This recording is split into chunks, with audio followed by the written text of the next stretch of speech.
تو پھر مجھے قانونی پہلو سے بات کرنی پڑے گی۔ حسینہ بیگم کافی عرصے سے اس گھر میں رہ رہی ہے۔ اس کا دعویٰ ہے کہ تمہارے باپ نے اس کے ساتھ نکاح کر لیا تھا اور یہ مکان اس کے نام لگا دیا تھا۔ از روئے قانون جب تک اس کا یہ دعویٰ جھوٹا ثابت نہیں ہو جاتا تم اس کو اس گھر سے بے دخل نہیں کر سکتے۔ یہ کیسا قانون ہے جناب؟ ساری دنیا جانتی ہے میں شیخ وزیر علی کا بیٹا ہوں اور ان کی جائیداد کا وارث ہوں۔ جائیداد میں بیوی کا بھی حق ہوتا ہے، اور یہ ثابت ہو گیا کہ حسینہ بیگم تمہارے باپ کی منکوحہ ہے اور تمہارے باپ نے یہ مکان اس کے نام ہبہ کر دیا تھا، تو پھر یہ مکان تمہارے باپ کی متروکہ جائیداد میں شامل یا شمار نہیں ہوگا۔ یہ کیسے ہو سکتا ہے؟ یہ ایسے ہو سکتا ہے کہ تمہارا باپ اپنی زندگی میں اس مکان کا مالک و مختار تھا۔ اگر وہ اس مکان کو فروخت کر دیتا تو کیا پھر بھی تم اس کی وراثت کا دعویٰ کرتے؟ وہ دوسری بات ہے، اس نے کہا۔ ہبہ کرنا بھی ایسا ہی ہے جیسا فروخت کر دینا، میں نے کہا۔ اگر ایسی کوئی بات ہے تو یہ جا کر عدالت میں ثابت کرے، کوئی کاغذ دکھائے کہ یہ مکان میرا ہے اور اس پر قبضہ بھی میرا ہے۔ قبضہ تم دونوں کا ہے۔ تم یہ بات تسلیم کر چکے ہو کہ یہ عورت اس مکان میں رہ رہی ہے۔ وہ نرم پڑ گیا، مجھے ایک طرف لے جا کر بولا، ملک صاحب آپ مجھے قانونی چکر میں نہ ڈالیں، لینے دینے کی بات کریں۔ اختر علی، اگر تم یہ سمجھتے ہو کہ میں تم سے پیسے لے کر اس عورت اور اس معصوم بچی کو گلی میں پھینک دوں گا تو یہ تمہاری بہت بڑی بھول ہے۔ میں یہ نہیں کر سکتا اور یہ نہیں ہو سکتا۔ ٹھیک ہے، اگر آپ اصرار کرتے ہیں تو میں ایک رات کے لیے اس کو یہاں رہنے کی اجازت دے دیتا ہوں، اس سے زیادہ نہیں۔ میں نے اس کی بات کا کوئی جواب نہیں دیا اور حوالدار کو بھیج کر پڑوس میں رہنے والے 3-4 معززین کو بلایا۔ انہوں نے میرے استفسار پر اس بات کا اقرار کر لیا کہ حسینہ بیگم اور ان کی بیٹی گزشتہ 3-4 سال سے اس مکان میں رہ رہی تھی۔ میں نے انہیں بتایا کہ حسینہ بیگم مرحوم وزیر علی کی بیوہ ہونے کے دعوے دار ہے اور اس بات کی بھی دعوے دار ہے کہ مرحوم نے یہ مکان اس کے نام ہبہ کر دیا تھا۔ میں نے مزید کہا کہ جب تک کہ اس بات کا کوئی تصفیہ نہیں ہو جاتا حسینہ بیگم اسی مکان میں رہیں گی۔ اختر علی اسے مکان سے بے دخل نہیں کر سکتا۔ آپ لوگوں کو میں نے اس لیے زحمت دی ہے کہ اس بیوہ عورت کا خیال رکھیں، یہ آپ کا دینی اور اخلاقی فرض ہے۔ اس سارے عرصے میں حسینہ بیگم نظریں جھکائے چپ بیٹھی رہی۔ اس کی بیٹی ملکہ خوفزدہ نظروں سے ایک ایک شخص کی طرف دیکھ رہی تھی۔ میں نے ان معززین کی موجودگی میں حسینہ بیگم کا سامان اس کے کمرے میں رکھوایا اور اختر علی کو محتاط رہنے کی تلقین کرتے ہوئے وہاں سے رخصت ہو گیا۔ اگلے روز میں نے ایک ASI کو حسینہ بیگم کے بارے میں حقائق اکٹھے کرنے کا حکم دیا اور کہا کہ وہ وزیر علی کے گھر کی خبر بھی رکھے۔ وہ شام تک معاملے کی چھان بین میں مصروف رہا۔ شام کو اس نے جو رپورٹ دی وہ خاصی دلچسپ تھی۔ میں نے پوچھا، اختر علی نے کوئی شرارت تو نہیں کی؟ میں اس سے ملا تھا، ASI نے جواب دیا۔ بہت شور مچا رہا تھا۔ حسینہ بیگم نے بتایا ہے کہ وہ اسے کچھ دے دلا کر معاملہ ختم کرنا چاہتا ہے، لیکن میں نے حسینہ بیگم سے کہہ دیا ہے کہ اب معاملہ پولیس کے ہاتھ میں ہے، وہ ہم سے مشورہ کیے بغیر اختر علی کے ساتھ کوئی سمجھوتا نہ کرے۔ ASI نے جن لوگوں کے حوالے سے حسینہ بیگم کے بارے میں تفصیلات بتائی تھی ان میں سے بعض کو تو میں نے تھانے بلا کر اور بعض سے خود مل کر بات چیت کی اور اس کے علاوہ اور کچھ متعلقہ لوگوں سے بھی بات چیت کی۔ ان ملاقاتوں کے نتیجے میں جو واقعات سامنے آئے ہیں انہیں میں اپنے الفاظ میں آپ کے سامنے پیش کرتا ہوں۔ اس قضیے کا آغاز 4 سال قبل ہوا تھا۔ حسینہ بیگم کے پہلے شوہر کا نام منظور تھا۔ وہ ایک اکھڑ مزاج اور آوارہ قسم کا شخص تھا۔ کوئی کام ٹک کر نہیں کرتا تھا۔ کبھی کسی کا تانگا چلا لیا، کبھی نان کباب لگا لیے، کبھی چھابڑی لگا لی اور کبھی کوئی سودا سلف بیچ لیا اور کبھی ریلوے اسٹیشن پر مزدوری کر لی۔ وہ جو کچھ کماتا تھا اس میں سے بیشتر رقم باہر ہی اڑا دیا کرتا تھا۔ حسینہ بیگم کے ساتھ بہت برا سلوک کرتا تھا۔ ایک تو اسے خرچہ پورا نہیں دیتا تھا اور دوسرے مار پیٹ بھی کرتا تھا۔ حسینہ بیگم سے اس کے 3 بچے تھے، جن میں سے ایک بچہ بچپن میں فوت ہو گیا اور ایک لڑکا 11-12 سال کی عمر میں گھر سے بھاگ گیا تھا۔ اس کے بھاگنے کی وجہ باپ کی سختیاں اور تنگ دستی تھی۔ ملکہ بھی منظور کی ہی بیٹی تھی۔ حسینہ بیگم 7-8 جماعتیں پڑھی ہوئی تھی اور سلیقہ مند عورت تھی۔ جب اس کے ملنے جلنے والے منظور کا سلوک دیکھتے تو اس سے کہتے کہ وہ منظور کو چھوڑ کر کیوں نہیں چلی جاتی؟ وہ جواب دیتی، کہاں جاؤں؟ ماں فوت ہو چکی ہے، باپ غریب ہے، بہن بھائی اپنی اپنی مصیبتوں میں پھنسے ہوئے ہیں، منظور برا بھلا جیسا بھی ہے کچھ نہ کچھ کما کر لے ہی آتا ہے۔ حسینہ بیگم ان صبر اور شاکر عورتوں میں سے تھی جو تکلیفوں کو اپنا مقدر اور حالات سمجھ کر سمجھوتا کر ہی لیتے ہیں۔ حسینہ نے بتایا کہ ایک روز منظور نے زیادتی کی انتہا کر دی۔ وہ رات کے 11 بجے گھر آیا اور اس سے پیسے مانگے۔ حسینہ نے پوچھا، اس وقت پیسوں کی کیا ضرورت پڑ گئی؟ ہے کوئی ضرورت؟ منظور نے سختی سے کہا، جلدی سے 50 روپے نکال دے، مجھے واپس بھی جانا ہے۔ حسینہ کے پاس مشکل سے 10-15 روپے تھے جو اس نے راشن پانی کے لیے سنبھال کر رکھے ہوئے تھے۔ اس نے کہا، میرے پاس 50 روپے تو نہیں ہے۔ کہاں جاتی ہے میری کمائی؟ منظور نے آنکھیں نکالی، اتنا کچھ کما کر لاتا ہوں، کون سے یاروں کو کھلا دیتی ہے؟ جلدی سے نکال 50 روپے، ورنہ مجھ سے برا کوئی نہیں ہوگا۔ تجھے میری زبان پر اعتبار نہیں تو خود دیکھ لے، ہر چیز کھلی پڑی ہے، اور برے سلوک کی دھمکیاں نہ دیا کر مجھے۔ تو نے میرے ساتھ اچھا سلوک کیا ہی کب ہے جو میں تیرے برے سلوک سے ڈروں؟ منظور نے اس کے منہ پر زور سے تھپڑ مارا اور بولا، حرام زادی، آگے سے زبان چلاتی ہے، مار مار کر تیری شکل بگاڑ دوں گا۔ جلدی نکال پیسے، میں کوئی خیرات نہیں مانگ رہا، اپنی کمائی کے پیسے مانگ رہا ہوں۔ حسینہ نے ٹین کے پرانے سے ڈبے سے 15 روپے نکال کر اس کے سامنے پھینکے۔ یہ سبزی دال کے لیے رکھے ہوئے تھے، یہ بھی لے جا، کل کو گھر میں چولہا نہ جلا تو مجھ سے نہ کہنا۔ تجھ سے نہیں کہوں گا تو تیرے باپ سے کہوں گا۔ اور یہ کیا ہے؟ یہ صرف 15 روپے ہیں، مجھے 50 روپے چاہیے، پورے 50 روپے، جلدی کر، عزت کا معاملہ ہے۔ جوئے کے لیے چاہیے؟ ہاں، جوئے کے لیے چاہیے، منظور نے ہٹ ڈربی سے کہا۔ میں 50 روپے ادھار لے کر ہار گیا ہوں، وہ لوگ میری جان کو آئے ہوئے ہیں، میرے پاس تو یہی کچھ تھا۔ میں تیری چالیں اچھی طرح سمجھتا ہوں، ایسا کر، پڑوسیوں سے جا کر ادھار لے آ، اس وقت رات کے 11 بجے ہیں، جہاں سے بھی کر مجھے پیسے چاہیے۔ تیرا تو دماغ الٹ گیا ہے، میں اس وقت کچھ نہیں کر سکتی، صابرہ کی ماں کے پہلے ہی 20 روپے دینے ہیں۔ منظور نے 15 روپے اٹھا کر جیب میں ڈالے اور سر کھجاتے ہوئے ادھر ادھر دیکھنے لگا۔ کچھ دیر بعد بولا، تیرے پاس جو سونے کی بالیاں تھیں وہ کہاں ہیں؟ یہ سن کر حسینہ کا دل بیٹھ گیا، اس کے پاس جو تھوڑا بہت زیور تھا وہ پہلے ہی بک گیا تھا، صرف بالیوں کا جوڑا بچا تھا۔ یہ بالیاں وہ اپنے ساتھ جہیز میں لائی تھی۔ بالیاں تو میں کبھی نہیں دوں گی، اس نے کہا، ان بالیوں پر تیرا کوئی حق نہیں ہے۔ حق کیوں نہیں ہے؟ میں تجھے اپنی کمائی کھلاتا ہوں، اگر تیری بالیاں میری عزت بچانے کے کام آ گئی تو کوئی آفت نہیں آ جائے گی، اور بن جائیں گی۔ کچھ بھی ہو، میں اپنی بالیاں نہیں دوں گی، بے شک جان سے مار دے، تیرا باپ بھی دے گا بالیاں، تو کیا چیز ہے؟ نہیں، ہرگز نہیں۔ منظور نے اسے لاتوں، تھپڑوں اور گھوسوں سے مارنا شروع کر دیا۔ حسینہ نے چیخ و پکار شروع کر دی، اس کی بیٹی ملکہ بھی جاگ گئی اور زور زور سے رونے لگی۔ رونے پیٹنے کی آوازیں سن کر پڑوسی اکٹھے ہو گئے۔ منظور اوباش آدمی تھا اور کسی کی پرواہ نہیں کرتا تھا۔ اس نے پڑوسیوں کے سامنے کہا، آخری بار کہہ رہا ہوں، اگر تو نے 5 منٹ کے اندر بالیاں میرے حوالے نہیں کی تو 3 طلاق۔ طلاق کا سن کر حسینہ گھبرا گئی اور جلدی جلدی بالیاں تلاش کرنے لگی۔ اتفاق کی بات کہ گھبراہٹ اور ہنگامے کی وجہ سے حسینہ وہ جگہ بھول گئی جہاں اس نے بالیاں چھپا کر رکھی تھی۔ جب اسے بالیاں تلاش کرتے ہوئے 10 منٹ گزر گئے تو ایک بوڑھے پڑوسی نے بڑے وثوق سے کہا، بی بی، اب بالیاں تلاش کرنے کا کوئی فائدہ نہیں۔ منظور نے طلاق کے لیے 5 منٹ کی شرط رکھی تھی اور 10 منٹ سے اوپر ہو چکے ہیں، تمہیں اب طلاق ہو چکی ہے، اب یہ تمہارا خاوند نہیں رہا، تم اس کے لیے حرام ہو گئی ہو۔ دیگر افراد بھی بوڑھے کی ہاں میں ہاں ملانے لگے۔ حسینہ رونے لگی، بولی، پتہ نہیں بالیاں کہاں چلی گئی، میں نے کسی مسالے کے ڈبے میں رکھی تھی۔ ایک دوسرے پڑوسی نے کہا، اللہ کو یہی منظور تھا۔ ہمدرد قسم کے پڑوسی نے کہا، او بھائی، اتنی جلدی فیصلہ نہیں کرو، مولوی صاحب سے مشورہ تو کر لو۔ ایک پڑھے لکھے شخص نے منظور سے پوچھا، میاں تمہاری کیا مرضی ہے؟ منظور بڑے غصے میں بولا، میں مردوں والی بات کرتا ہوں، جو کہہ دیا سو کہہ دیا، یہ عورت میرے گھر میں رہنے کے قابل ہی نہیں ہے۔ ہمدرد پڑوسی نے کہا، پھر بھی مولوی صاحب سے فتویٰ لے لینا چاہیے، شرع کے معاملے میں کوئی شک و شبہ نہیں رہنا چاہیے۔ سب نے طے کیا کہ صبح کو یہ معاملہ مولوی صاحب کے سامنے رکھا جائے گا۔ حسینہ بیگم لوگوں کی منتیں کرتی رہی مگر کسی نے اس کی حوصلہ افزائی نہیں کی۔ سب یہی کہتے رہے کہ اب فیصلہ مولوی صاحب کے فتوے سے ہوگا۔ پڑوسیوں کے جانے کے بعد منظور ادھر ادھر ہاتھ مارنے لگا اور 2 منٹ کے بعد بالیاں اس کے ہاتھ لگ گئی۔ اس نے بالیاں جیب میں ڈالی اور گھر سے نکل گیا۔ حسینہ ساری رات روتی رہی۔ اگلی صبح چند پڑوسی مولوی اللہ بخش کو لے کر اس بوسیدہ مکان میں پہنچ گئے۔ اس وقت منظور کا غصہ دور ہو چکا تھا اور اپنی رات والی حرکت پر ندامت محسوس کر رہا تھا۔ اس نے مولوی صاحب کے استفسار پر کہا کہ رات کو میں اپنے ہوش میں نہیں تھا اور نہ جانے غصے کی حالت میں کیا بکتا رہا۔ مولوی اللہ بخش نے پوچھا، کیا تم نشے میں تھے؟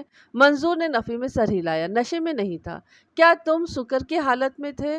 سکر؟ منظور حیرانی سے بولا، یہ سکر کیا ہوتا ہے؟